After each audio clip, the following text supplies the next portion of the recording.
I have been in nursing 57 years. There is not anything else I wish I had done with my life. And when I go back to being in the early 60s in nursing school and beginning to look at the challenges there, it still remains that the most important thing that we can do is we have to start first with ourselves. We have to remember that healing is a lifelong journey. We have to recognize what we have closed down and then to open it up, to remember all of the connectedness that is in everything that we do. I think it's important too to look at the loving kindness. We know that the world has become really crazy for many different reasons, but the one thing that we all can do is go deep within ourselves, really reflect that interiority. And as Florence Nightingale would say, is we have to find and connect with our own spiritual well-being. And when I say that, I'm not speaking about religion. I'm speaking about our interiority.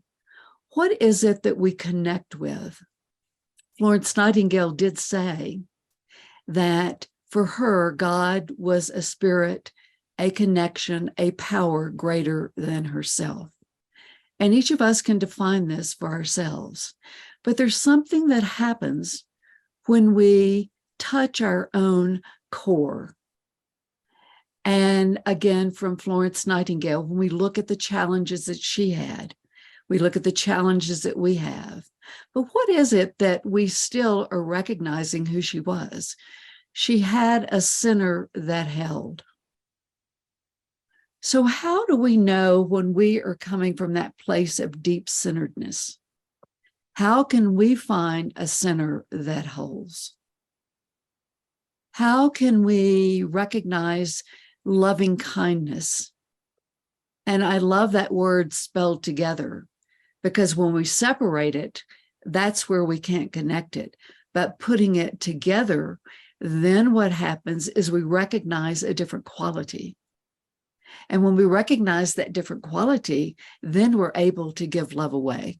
We can't bank it.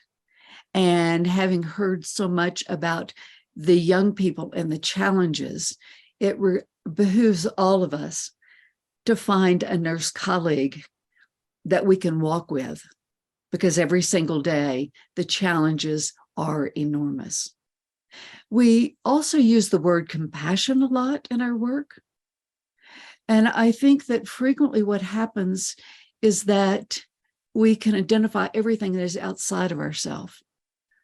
But most importantly, when we speak about compassion, that starts with ourselves, of understanding our own suffering, to be able to identify it, to give it a name, connect with colleagues that can help us with that.